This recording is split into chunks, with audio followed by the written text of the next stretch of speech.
when we were in Dublin to watch the All Blacks play Ireland. And the night before the match, my friends and I went out for a few drinks, and we're standing in a pub, and and one of my friends, he said to me, "Oh, look over there, that's Christian Cullen." And I don't know if you remember I Christian Cullen, do. but like Yes. for me growing up, he was always like my hero, right? Because he was the Yes. smallest guy in the team and just an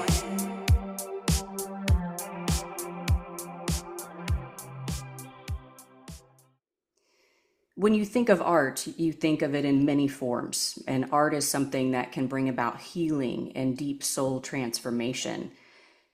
Our next guest knows a lot about those subjects, both in art and in healing and in self transformation. Please join me in welcoming Derek Hooper. What a joy to have him joining us from Australia to talk a little bit of rugby and a lot about life. Hi, Derek. Hi, Stacey. Great to have you with us here on URF TV. Let's first dive into your art. I see some beautiful pieces behind you. How did that start? Oh, well, I think art is something that I've been doing, for my whole kind of life. And as a kid, I think I was really into art. But then when I got to high school, I, my parents in their wisdom said, "Oh no, like art's not going to take you anywhere. You need to do maths and science and things like that." And so, yeah, I focused a lot on sport and school and didn't do anything with art from probably about 12 years old. And then when I got to university, I think I didn't realize, but I had this kind of urge to be creative. So I did a little bit of work on a couple of paintings when I was at university, which was a really strange experience because I sort of did it at home on my own with no real instruction, but I kind of persevered. And it was amazing to see, I went through that stage where you look at it early on and think, oh, what's this? This is terrible. I'm going to give up. But I just kept going. And I was really amazed how actually, I'd created something that I was quite proud of and felt was good. And then, yeah, I guess life went on and I didn't really do much around art, just bits and pieces here and there, until a few years ago. And yeah, I just got it back into some life drawing. My wife got me like a you know she bought something for me to go to a class, like a life drawing class, as a surprise. So I went along, and it was kind of scary because life drawing's a little intimidating in terms of just the subject, and you're there with other people. But I had a go at it and I really enjoyed it, and I was actually again like kind of pleasantly surprised with what I did. And so just slowly over the last 10 years I've just been getting more and more into drawing, and then recently into painting. I say recently, probably a year or two ago. Um, yeah, and then and as I've over the last few years just become more and more drawn to being creative. So yeah, and so probably about 18 months ago, I decided that in over the next 5 years, I really want to try and transition into being a full-time artist. So yeah, it's a big goal, but and it's all, lots of people try, and it's not easy, but I've got a bit of a plan and I'm just persevering. And I think the big thing for me is that it's something I love doing. So, um, you know, as you get older, I think you learn this kind of lesson that if you do what you love, then somehow it'll work for you. And so that's I guess, the faith that I've got in what I'm doing. And, like I enjoy it. So it's also not a chore, putting in time and effort to keep practicing, keep working towards that. You mentioned perseverance twice in that explanation, which I absolutely loved everything that you shared. Thank you so much. You know a lot about perseverance. Describe what you went through in your cancer journey. And I love to report that you are cancer free, a survivor, a Correct. mover and a Yeah, shaker. You've got lots of art to make. So tell us that's about right. that journey.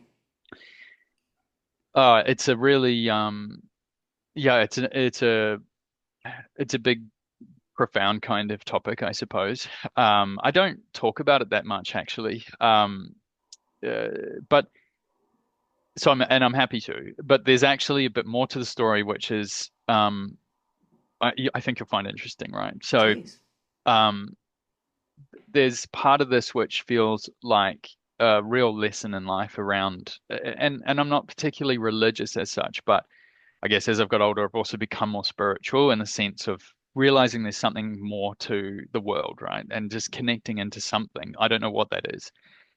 Um, but one expression is, God moves in mysterious ways, and there's this sense through a lot of different religious beliefs that there's a bigger plan. We don't always see what it is, and sometimes life can feel, you ask those questions of like, why is this happening to me, and why are we going through this difficult time? Um, and so when my wife, she had some issues, health issues, like I guess like 10 years ago, roughly. And that was a really difficult time for her, and she was going through this, it was challenging, right? Let's say. And as part of that, she needed to get a colonoscopy, and then she needed to kind of have regular colonoscopies like once a year. Um, and yeah, and like she was actually lucky because that was kind of done for one reason, and then quite by chance they discovered something, a particular kind of issue she had, which if they hadn't treated could have become life-threatening. So she was kind of saved by one issue that wasn't related, but then doctors discovered something else. And then about I suppose 5 years ago now. So she'd been sort of on that journey for about 5 years and things were fine. Like they were able to keep on top of it. I was felt totally fine. I had no issues, but I just said, oh, I really feel like I need to get a colonoscopy. So I think I just turned 40. Um, and so no, I was 44, sorry. And anyway, so I went to my doctor because you need a referral, and I said to him, I want to get a colonoscopy." And he said, "Oh, well, why do you want to do that?" And I said, "Oh, I just have this feeling like I need to get one." And he said, "Well, I shouldn't really, give you a referral just for that. Like, have you got any symptoms?" I'm like, "No, I really don't. But, I've sort of been aware of things that have happened to other people. And I just have this feeling I need to get one." Long story short, I went and had one. I had the same specialist as my wife, so I knew him quite well because I'd met him several times. And like when I went to have the procedure, he's like, "Oh, well, we were just chatting," and he's like, "I'll see you on the other side." And then as I came out of, the anesthetic from the colonoscopy, he's there, and he said to me, um, "I don't know how to tell you this, but you've got cancer. We found a tumor." Um, and so, that was like just one of those moments in life where you can't believe what you're hearing.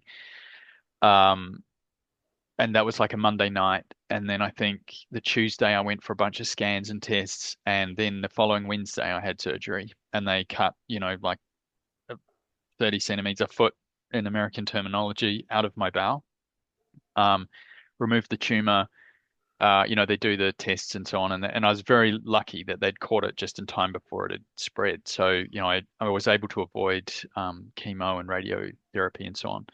And I later found out that the specialists had sort of had a bit of a debate about how they wanted to treat me. And the scans had indicated that it had progressed further than what they thought. So there were people who were from the hospital, oncologists who were basically saying no, like he needs to have radiotherapy, then surgery, then chemo. But the two specialists who had sort of found it and looked at it, they said, well, we think it's not as advanced as what it seems. And so they basically fought for me to not have the radiotherapy and chemo, which proved to be the right approach. But I mean, they didn't tell me this at the time, they told me later, but they'd almost kind of put their careers on the line because, if they'd got that wrong, that would have been, a big mistake on their part. So, um, the whole kind of thing about, life works in mysterious ways is goes back to, wow, if my wife hadn't been suffering, with those health problems, which at the time felt like, wow, this isn't fair, like why is this happening? Then, there's a chance that both her and I could have ended up, in a much worse situation. So yeah, I guess that was a lesson. And um, while I was super fortunate to have that surgery and that dealt with it and no sort of ongoing cancer issues. It's a long recovery still from that kind of surgery. And so it was a year of being in pain every day. Um, and yeah, like that's pretty tough. So you Yeah. kind of especially the sort of pain that's internal, like within your bowel, like that. I learned about pain. There's Yeah. different. If your arm's sore, you can kind of compartmentalize that in your mind and sort of go, "Oh, my arm's sore. It's okay. It's over there. I won't move it." You'd sort of. But when it's really inside your bowel, like um, you can't do that as easily. It's much harder to, um, yeah, compartmentalize that or sort of distance it from what's going on. Yeah. Yeah. Thank you for sharing that story. I know that people listening and watching will take a lot from that. And I've had two family members very, very close to my heart, powerful women that passed away with cancer. And they did not get the same treatment from their doctors. Both of them Mm. were quote unquote young and healthy. You're Mm. fine. So they didn't get the proper treatment until it was too late. And Yeah. it's very, very hard. So I advocate for everyone trust yourself as you did, Mm. Derek. Mm. And I'm grateful that you listened. I call it that still small voice, that instinct. I'm glad you listened. Yeah. I don't call myself religious, but I'm a person of high faith, Mm. and I'm glad that you listened. I'm glad that you followed through, and also thank God for those doctors Yeah. that did go to bat for you and to get you to Mm. the other side. And I'm Mm. super happy for the rest of your story, for both your Yeah. wife, yourself, and your beautiful children. And Yeah. we're so excited here at URF to share your story and to share your work. Um, Man, thank you so much for Mm. sharing that. And how much did your art get you through that time? Look, I think at that time I wasn't doing really that much in the way of art. Um, Getting through, I mean, at the immediate kind of diagnosis and then surgery is just a whirlwind, right? Because Yeah. it's like 1 week. Um, there's so much to kind of organize and work through logistically, emotionally, mentally, just like it's a whirlwind. So and then post surgery it was really I think tough because we've got 3 kids and my wife was sort of then having to really step up and do everything for me it was kind of um you're just trying to rest and eat and get through. Um, in retrospect, like probably doing some art would have helped at times to distract myself from pain. Like, yeah, but yeah, at the time I didn't really do that much in the way of art. I think that, but I think following that, it's just it shifts your perspective of like what's important. So I Yeah. think what it probably did was, help move me into that headspace of like I need to be doing things that I enjoy and love rather than just kind of grinding it out with work and life. Amen. So yeah, that's probably where I would say it fed more into my art than my art helping to get through. But yeah. That's hey, it's still a win. That's still a win. Oh yeah, And yeah, from my perspective, also looking at the pieces behind you, those are rugby scenes. That is yeah, so cool. Tell me about yeah. why those were your particular choices to paint. Yeah, so Mark from URF shared with me some. So we had a conversation. He was kind of like, "Oh, would you be interested in doing some pieces around rugby?" And I haven't really, I hadn't painted anything or drawn anything in relation to rugby before. So initially, I was thinking, "Oh, that's kind of a big challenge, and it's not really what I've done." And but then I thought, well, you know what? Like that's good. That's good to challenge yourself and push outside your comfort zone of kind of what you're more familiar with. Um, and then the next kind of challenge involved is that when everything I've done around painting and drawing has been based on subject matter that I can see, so like where I'll go and see it in place, like if it's life drawing or portrait drawing, or I enjoyed doing some like urban sketching, so buildings and architecture. Um, so the first thing was kind of like, oh man, what is it? Where am I going to get the image? Right? Where am I going to get the inspiration of what I'm drawing? And Mark had shared with me some that he was gathering stories from people about their relationship to rugby and their experience. So I said to Mark, why don't you send me some of the stories that you've got, and then I'll read those and see if that, if that speaks to me. And so that's what I started to do. And yeah, I mean, they're really powerful stories and very personal, and they're not related to sort of the big rugby matches mostly. They're mostly more, an individual story that's about their journey and their relationship to rugby. And so I've picked out six stories and I'm going to do six pieces. I've got two, one's pretty well finished, one's partway there, close to being finished. So the two behind me, um, the one on your right, so to my left, is that's coming from one of the stories about training hard with the team. So it's what I've got is it's early morning, it's a frosty morning, and they've just finished training on the rugby field, and the players are walking off, and well, there's the player, the protagonist in this story is he's exhausted, right? He's been over but the feeling with the sky and the sort of mist and it's kind of like the early morning. It's hopeful. It's a good exhaustion. It's that feeling of like you've worked really hard and so that's that one. And then the other one is about an injury. So the story's quite interesting. The gentleman involved got injured. And funnily enough, I guess I'm just thinking about what we just talked about, but that led to them discovering that he had some problem with his knee, which if it hadn't been treated, he could have lost his leg. Um, and so again, God works in mysterious ways, or there's some reason for things. Um, yeah, so he had this injury, so the doctors, looked at his knee and then discovered he had this other issue. So that was kind of the inspiration, but also quite like, I mean, injury is a part of rugby, and a lot of people experience that.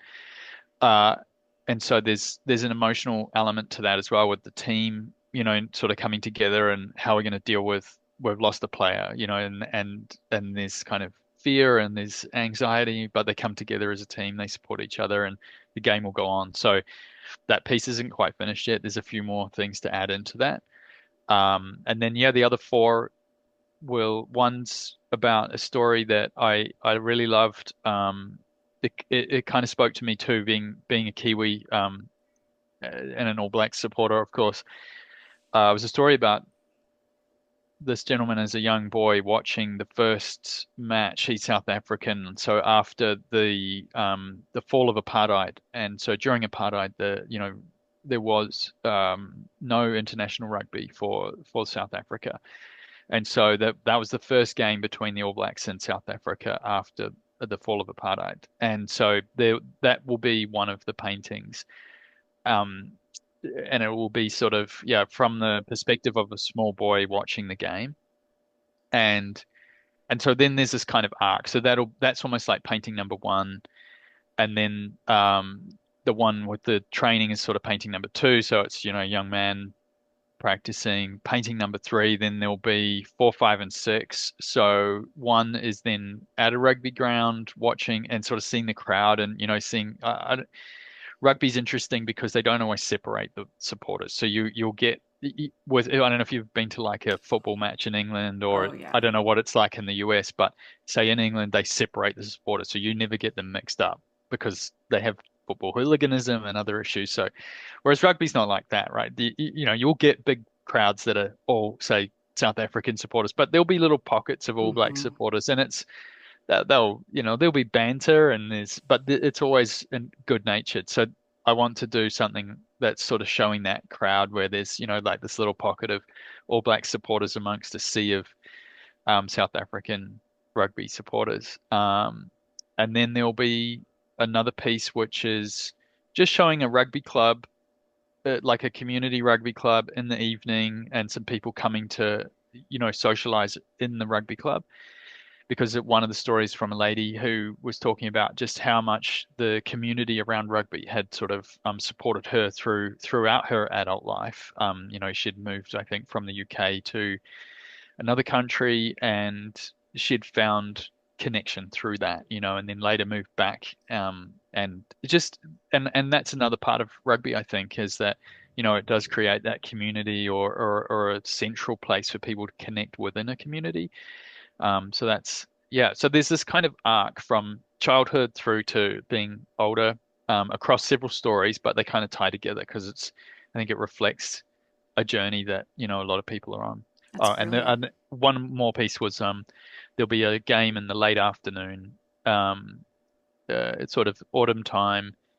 That was from a gentleman that talked about how he was inspired by like this. He went to see a game, and then that really drew him back into rugby and got him playing again. So That's brilliant. I yeah, love yeah, that. I can see it all in my mind too. That's very special.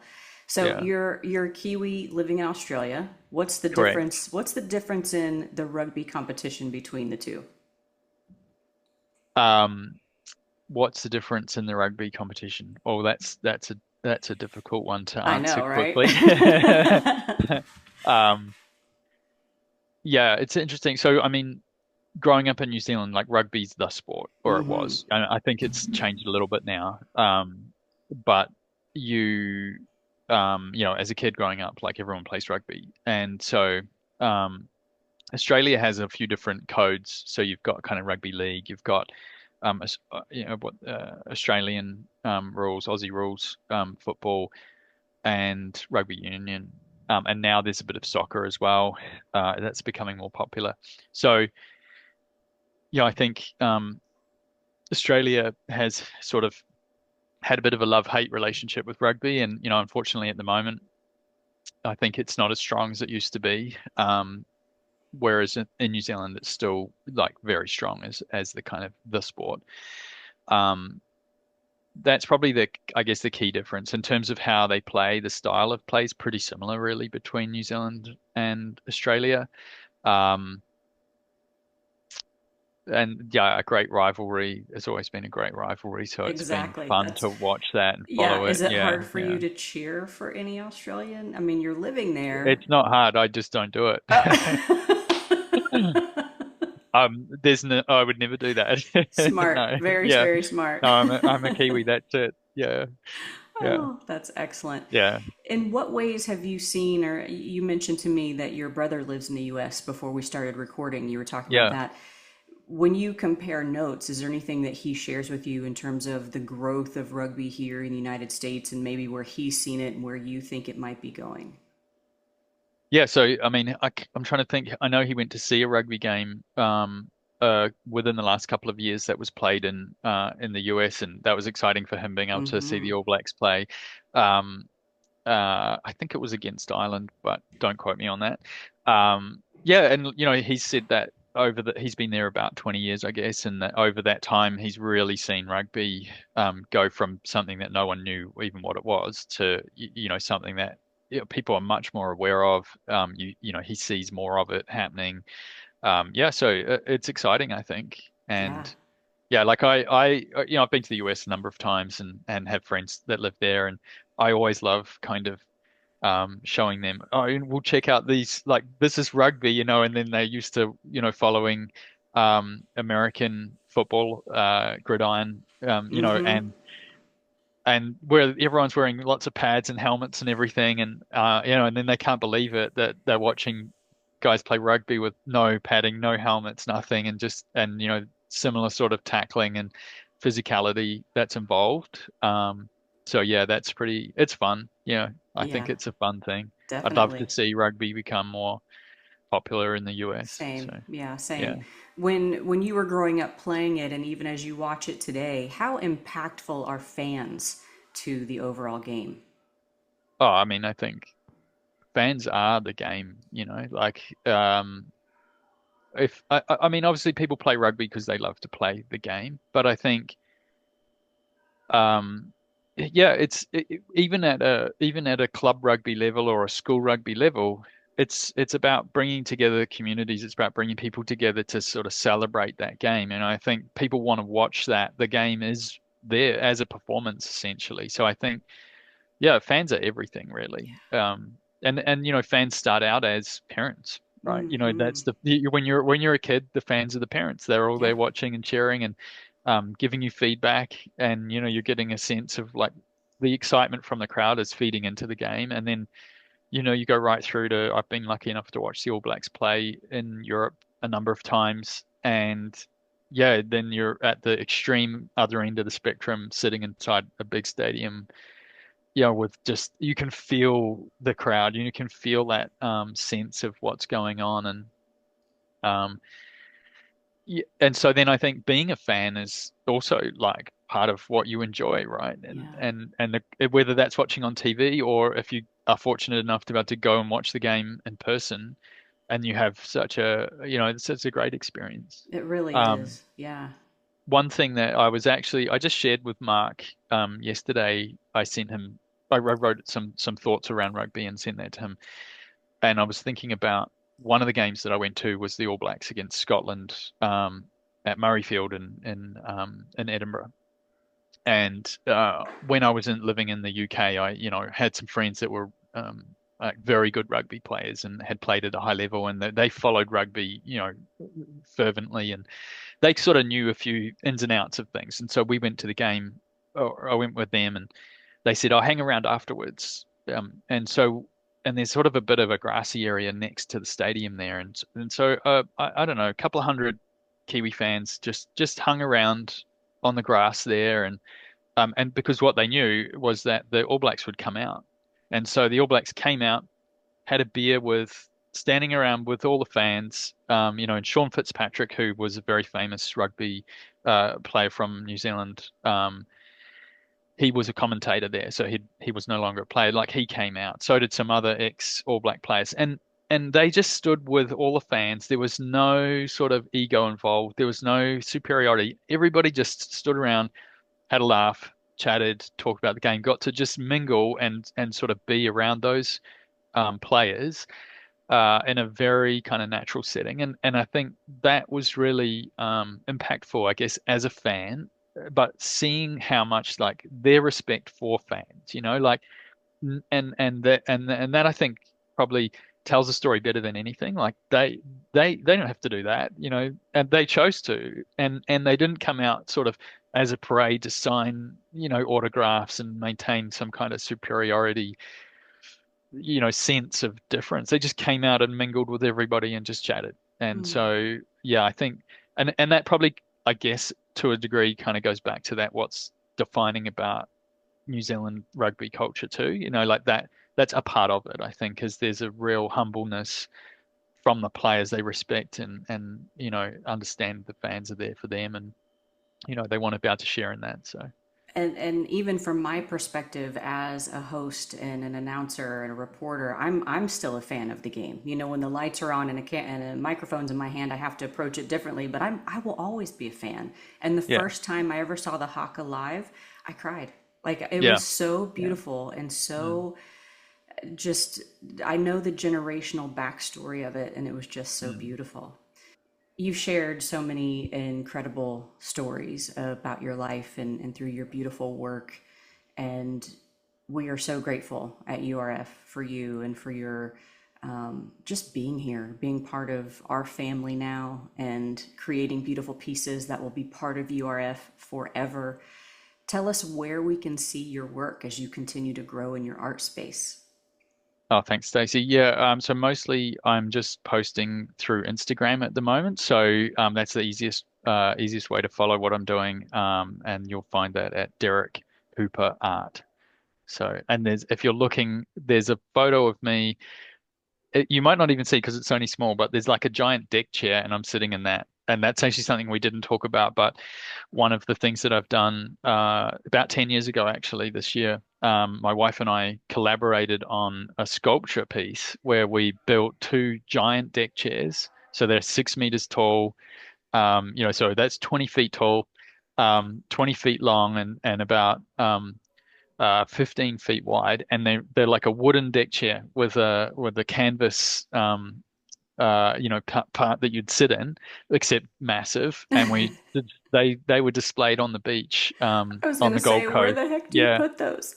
yeah, yeah. So that was really exciting actually. That was fun Mm, and yeah, like a fun piece to do. Very, very like people got excited about that. So that's awesome. yeah, And what was it yeah. like working on such a massive project with your wife? Oh, it was fun. Yeah, yeah, it was really good. I love that. Um, And yeah, what is I what is her mean, name, by the way? Her name and your Kate, kids' names? my wife's Katie, and I've got Felix, Vivian, and Charlotte. So Ah, awesome. Awesome. Yeah, yeah. Well, what if someone sees one of your pieces or they're noticing what's behind you on your board and they're like, gosh, I want to own one of those? How do they go about maybe buying a piece from you or having a piece commissioned by you? Is it as simple as reaching out to you on Instagram? That's the best thing to do. Yeah, just send me a message on Instagram. Um, I haven't sort of finalized thinking about it yet, but where I think maybe what we'll do with the six pieces around rugby is come up with some prints as well. So then we can, make those available for people to buy as a set or, individual pieces. Yeah, which I think if people are, interested and they love rugby and, they like the work, then that would be a way for them to get some of those pieces. I think that's a lovely idea, and I would love to see that take off for you. That's incredible. What are some other things about rugby as you look back on your life, just the importance that rugby had, not only in your upbringing and in your community, but you in your brain, in your heart, in your soul? What has rugby done for you? Yeah, okay. Good question. As I said, I was kind of reflecting on this just yesterday, so it's good timing that you asked me that question. But uh, one of the things that really sticks in my mind is when I first started playing rugby, I was about 11, and so before high school in New Zealand, you play in an age group. So be like under 11 by the end of the year, or under 12, or whatever it is. And so when one of the things that and when we played full contact rugby from 10, 11 years old, so you're tackling and growing up in Auckland, we have a really big Pacific Island community. Now, anyone that follows rugby will have seen people like Jonah Lomu playing. So, you get some very big Pacific Islanders, like they are big people, like they get powerful and they also grow up much faster, right? So at 11, we were playing some teams where there were kids who were still my age, as big as my dad. So, at the time, right? So it was tough. Well, we had to learn how to tackle. And I think, and our coach, and it was scary, right? You don't know how to tackle, and you're facing like guys that are much, much bigger. But our coach taught us how to tackle technically really well, but he also helped us psychologically. So just, with that idea of like the bigger they are, the harder they fall, and also just to not be afraid, and if you've got the right technique and approach, then you don't need to be afraid, and you can do that, and that was a really like powerful lesson to learn at a young age, both from a perspective of like obviously rugby, but I think life, just that sort of face into things that feel scary. Um, and sort of have faith and not in your knowledge of like I know how to deal with this. Like I can, if you don't panic and you don't hesitate, then you can apply the right things and you can manage that situation. So yeah, that was something that stuck with me. So That's special. I shared with other people too. The first time I ever saw Haka live, I cried. I had tears in my eyes because it's so beautiful and just mm, the history behind it. And along with big humans and all blacks, one of my favorite yeah. people in the world is Ma'ananu. Oh And yeah. I had Yeah. the Yeah. privilege of working with him for a few years, and Oh wow. he's the best. He is the Yeah. best. And I caught him at a time where the media was not kind to him, Right. unfortunately, Okay. during his time in France. But when I met him and I started to let him see how I work, he knew he could trust me. And that was something that meant the world to me because Yeah. I was and I am protective of him, even though Yeah. he doesn't need little measly old me to protect him. But at the same time, I'm going to protect him because I care Yeah. about him, and that's how I feel about all the rugby brothers and sisters that Yeah. I have. Very protective, and that's something else that I love about this culture, about this community, is that it truly is a community. It truly does become a family. Yeah. I love that so much. Yeah. Yeah. I was lucky when we were in Dublin to watch the All Blacks play Ireland. And the night before the match, my friends and I went out for a few drinks, and we were standing in a pub, and one of my friends he said to me, "Oh, look over there, that's Christian Cullen." And I don't know if you remember I Christian Cullen, do, but like yes, for me growing up, he was always like my hero, right? Because he was the yes, smallest guy in the team and and the just an feistiest. incredible player, right? Yep. Like just love watching him play. And so I went over to him. He was just standing there with one other guy. He was playing rugby at the time, but he was playing for Munster in Ireland. So no longer playing international rugby.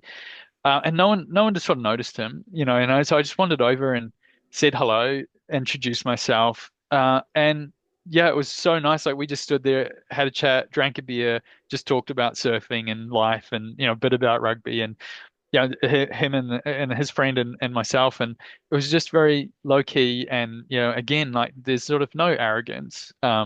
Yeah.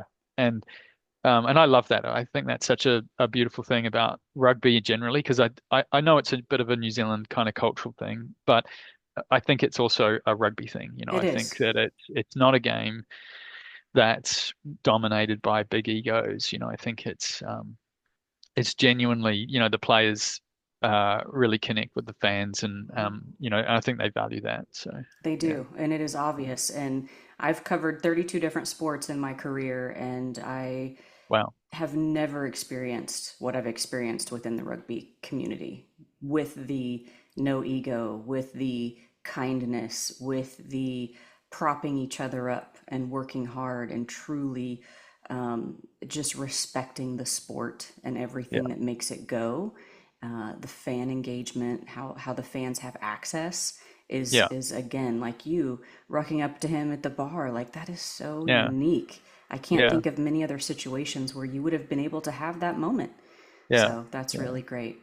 yeah. Derek, you are a joy to speak with, and I cannot wait to see your art continue to grow and you continue just to do wonderful things in this world and with your family and just all the things. So thank you for being part of URF TV today. Thanks, Stacey. My pleasure. And as always, we say right here, fans first. Rugby forever. Yeah.